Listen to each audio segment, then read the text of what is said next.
Miranda leva les yeux vers l'ouvrier, debout sur l'échelle, et résista à l'envie de lui donner des conseils. L'enlèvement des teintures murales n'était pas son travail, ni le nettoyage des candélabres, de fait. Mais il y avait si longtemps que la maison n'avait pas été entretenue que l'ouvrage était difficile. Et après le désastre de la salle à manger, elle avait éprouvé le besoin de prendre part aux travaux les plus importants. Il n'était que 11 heures et elle était déjà épuisée, et sa peau la démangeait, comme si une fine couche de crasse recouvrait son corps. Les domestiques nettoyaient depuis une semaine et elle notait avec satisfaction que les progrès commençaient à se voir. Quand son mari errant rentrerait chez lui, s'il rentrait, il serait satisfait. Vous ne continuez pas à travailler ici, n'est-ce pas? Saint John était arrivé derrière elle et la fit pivoter pour lui faire face. Cela a besoin d'être fait, répondit-elle en se dégageant. La maison était terriblement négligée.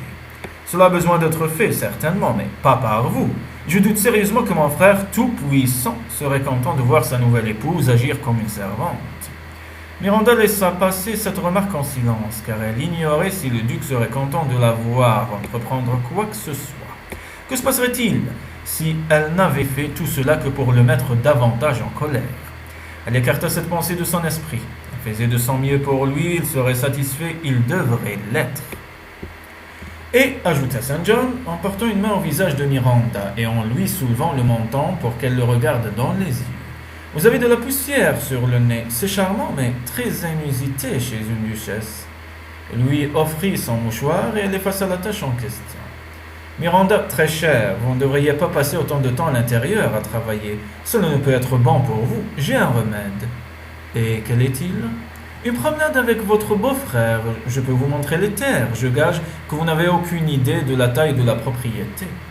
Elle en avait une assez bonne idée, pensa-t-elle, après en avoir traversé une bonne partie à pied pour atteindre la maison lors de son arrivée. Mais une promenade? Peut-être qu'il voulait parler d'une sortie en voiture. Ce qu'il vous faut, c'est quelques heures sur le dos d'une des belles juments de mon frère, à galoper à travers la campagne. Cela remettrait de la couleur sur vos joues. Elle devait avoir mauvaise mine, se dit-elle.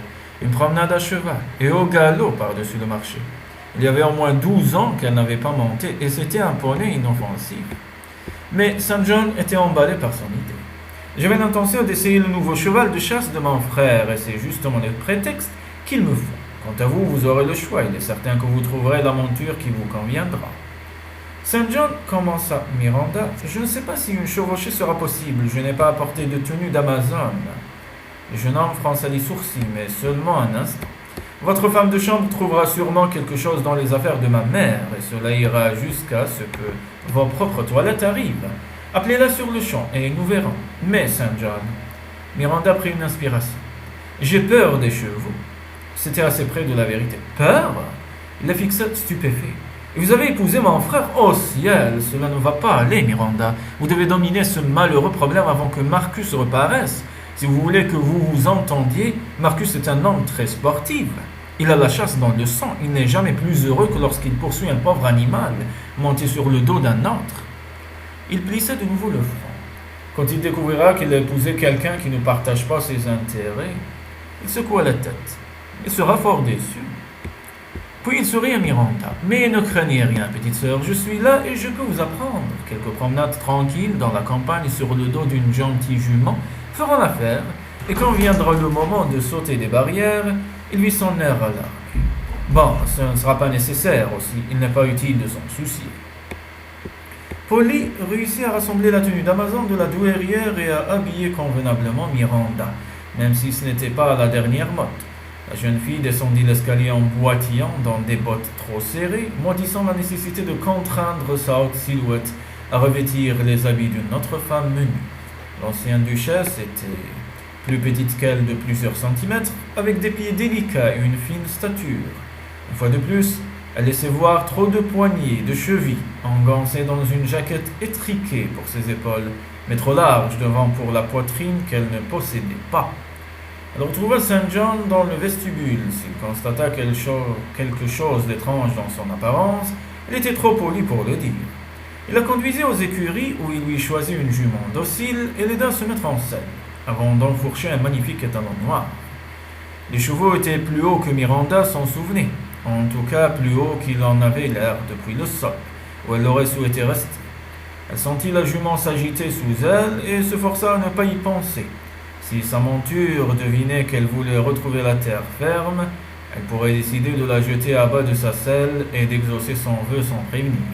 Or, elle ne voulait pas tomber, elle voulait rester où elle était. Saint John se mit à avancer au pas et la jument suivit son cheval, sans que Miranda ait à intervenir. Elle se détendit un peu. Il avait raison, ce n'était pas si terrible. Elle se remémora le peu dont elle se souvenait de ses sorties à dos de poney et guida sa monture près de celle du jeune homme pour qu'il puisse parler. « Vous voyez, l'encouragea-t-il, ce n'est pas si méchant après tout. »« Non, pas si méchant, » dit-elle. « Nous allons suivre la route, aller jusqu'aux fermes, vers ce petit bosquet là-bas, et désigner à l'horizon, et revenir à la maison. Vous vous rendrez compte que l'air frais et l'exercice vous feront du bien. » Il la guidait et continuait à faire des commentaires sur le paysage qu'il traversait. Dans cette ferme se trouvait le plus ancien fermier. Là, il y avait les buissons de mûres que Marcus et lui pillaient quand ils étaient enfants. À cet arbre, disait-on, avait été pendu un célèbre bandit de grand chemin. Tandis qu'il parlait, il mit son cheval au trot et Miranda l'imita. Mais son assiette n'était pas très bonne et elle tressautait sur sa jument, souhaitant qu'il revienne au pas. « Vous vous débrouillez très bien, » dit Saint John. « J'étais sûr qu'il ne vous faudrait qu'un moment pour vous remettre en selle. » Sa voix était pleine d'encouragement. « Saint John, je ne suis pas certaine. Plus qu'un petit bout de chemin. Nous nous arrêterons dans les bois pour nous reposer, puis nous reviendrons au pas. » Miranda serra les dents. S'il n'allait pas trop loin, elle pourrait s'en sortir, peut-être l'imaginait-elle, mais il lui semblait que le jeune homme avait accéléré son allure, et sa jument prit de la vitesse pour suivre les talons. Elle jeta un coup d'œil sur le côté, puis s'empressa de regarder devant pour combattre la nausée qui lui montait dans l'estomac. Il valait mieux qu'elle se concentre sur les bois qui se rapprochaient. Quand ils y arriveraient, elle pourrait s'arrêter et se reposer. Elle observa avec inquiétude le sentier qui s'ouvrait devant elle. Il semblait se rétrécir, et sa jument était toujours à la hauteur du cheval de Saint John, et trop près du bord du chemin. Elle tira sur sa bride, mais sa monture ignora son geste et continua. Elle tira plus fort, et cela ne servit à rien. Ils étaient presque aux arbres, et elle n'avait plus de place. Saint John comprit son problème et fit avancer son cheval, puis s'arrêta sur le côté. Miranda ira trop fort sur sa bride. La jument enregistra enfin ce qu'on entendait d'elle et s'immobilisa d'un seul coup, baissant la tête pour paître. Alors, à la façon de n'importe quel objet en mouvement, la jeune fille poursuivit sa trajectoire en avant et passa par-dessus la tête de sa monture. Une seconde plus tôt, elle avait une excellente vue sur les arbres qui s'approchaient. La suivante, tout se mit à tourner autour d'elle et elle atterrit en tas sur le sol, juste sous les naseaux de sa jument, qui essayait de l'écarter pour avoir accès à l'herbe tendre qui avait amorti sa chute. Le visage de Saint John apparut dans son champ de vision. Il avait l'air terrifié. « Ô ciel, ô Miranda, je n'aurais jamais pensé !»« Peut-être qu'une promenade à cheval n'était pas la meilleure idée, Saint John, » parvint-elle à dire. « Peut-être pas, » admit-il d'un ton léger qui contrastait avec l'inquiétude dans ses yeux. « Êtes-vous blessé ?»« Je ne crois pas. » Elle essaya de se redresser, mais retomba par terre quand sa cheville faiblit sous elle. « C'est possible, » concéda-t-elle. « Restez où vous êtes, » ordonna Saint John. « Ne bougez pas. Si l'os est cassé, remuer ne pourra qu'aggraver les choses. » Miranda s'allongea dans l'herbe, sur le dos, et contempla les arbres au-dessus d'elle. Pour qu'elle saute, son mari la prendrait s'il la trouvait clouée au lit à son retour, incapable de surmonter une simple promenade à cheval. « Il n'est pas cassé, » affirma-t-elle. « Cela ne pouvait pas être, elle ne le permettrait pas. » Elle sentit que Saint John soulevait ses jupes et s'avisa avec un choc qui lui ôtait ses bottes. Elle se redressa sur son séant, puis retomba en arrière tandis que le sang lui montait à la tête. « Que faites-vous » ?»« Ce qui doit être fait. Si nous voulons établir la gravité de vos blessures, restez allongés sans bouger. Je vais essayer de ne pas vous faire mal. » Il tira fermement et elle réprima un cri quand la botte céda. Puis il prit son autre pied et elle l'écarta. « Je suis sûr que celui-ci n'est pas blessé. Il vaut mieux s'en assurer que d'avoir à le regretter. » Par la suite, il lui ôta son autre botte. Elle perçut le contact de ses doigts sur ses bas, tandis qu'il tâtait une cheville puis l'autre.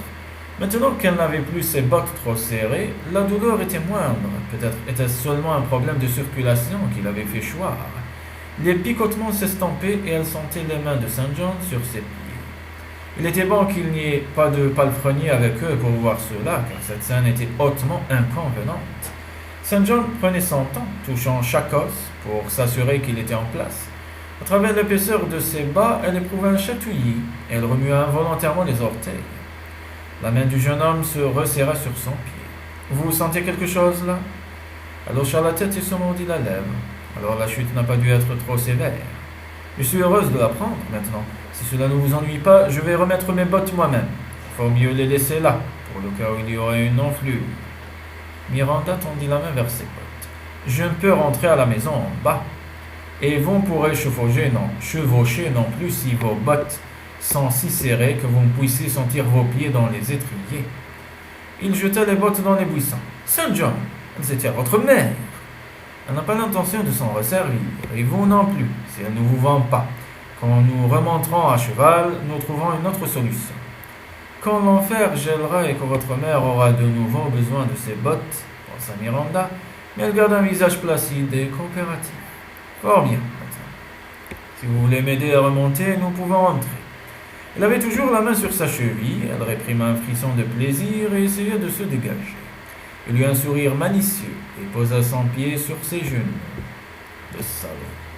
Pas si vite, je crois que j'ai découvert votre faiblesse. Il lui caressa le pied, en massant la plante. Il y a un instant, je vous ai presque vu sourire. Je refuse de vous lâcher avant que vous m'ayez fait l'honneur de rire, car je jure que je ne peux vivre un moment de plus dans cette maison sans vous entendre rire. Saint John, je vous en prie, c'est très inconvenant.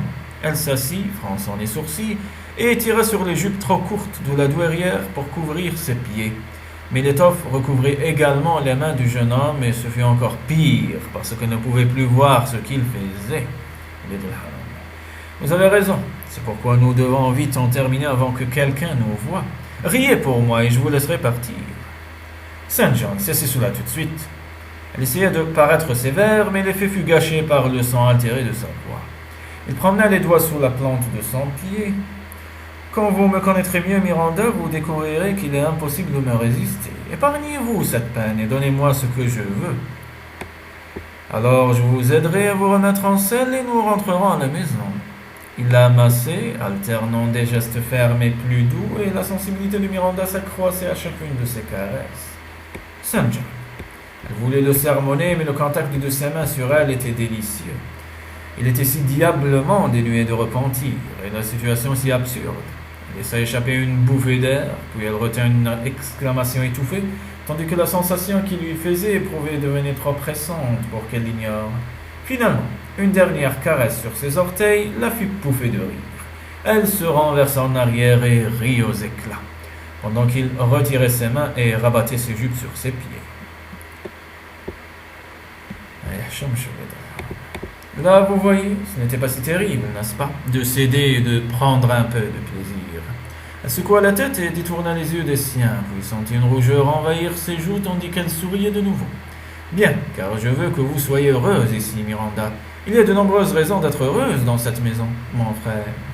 Elle releva les yeux vers lui alors qu'il fronçait les sourcils, cherchant un moyen de terminer sa phrase.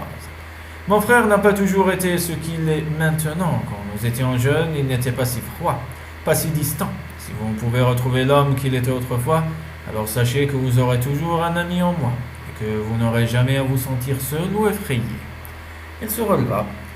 Maintenant, prenez ma main et je vais vous aider à remonter. Si vous êtes assez forte pour cela, tout en moins, vous pourriez toujours chevaucher devant moi et je pourrais conduire votre cheval. C'était une offre si innocente, trop innocente, pensa-t-elle. Ses yeux étaient du bleu le plus clair, et il n'y avait pas la moindre trace de culpabilité sur son visage. Et cependant, elle sentit la chaleur de sa main tandis qu'il l'aidait à se relever, et son esprit s'égara vers la pensée d'eux partageant une selle, bercée par le mouvement du cheval. Saint John pressait derrière elle. « Non, je vais tout à fait bien, assura-t-elle. Je suis sûre que je peux monter seule. » Elle vacilla en rejoignant sa jument. « En êtes-vous certain? Vous ne paraissez pas stable. Laissez-moi vous aider. » Et sa main brûla de nouveau Miranda à travers ses habits, tandis qu'il la mettait adroitement en selle. Elle détourna son visage pour qu'il ne puisse voir la couleur écarlate de ses joues. Il y avait quelque chose qui n'allait pas chez elle, c'était certain. Une malignité provoquée par tout ce qu'elle savait. Elle souhaitait être aussi naïve et innocente qu'elle prétendait l'être, mais Cécile lui avait tout dit et s'était montrée si crue, en lui parlant des plaisirs de la chair, Peut-être était-ce pour cela qu'elle répondait si vivement au contact d'un homme, et d'un homme qui n'était pas son mari. Le fait que cet homme soit le frère de son époux rendait les choses encore pires, car elle devrait rester à proximité de lui, probablement pour le restant de leur jour. Elle devait dominer ses émotions, reprendre le contrôle d'elle-même pour que personne n'en sache jamais rien. Pas le duc, et certainement pas Saint John.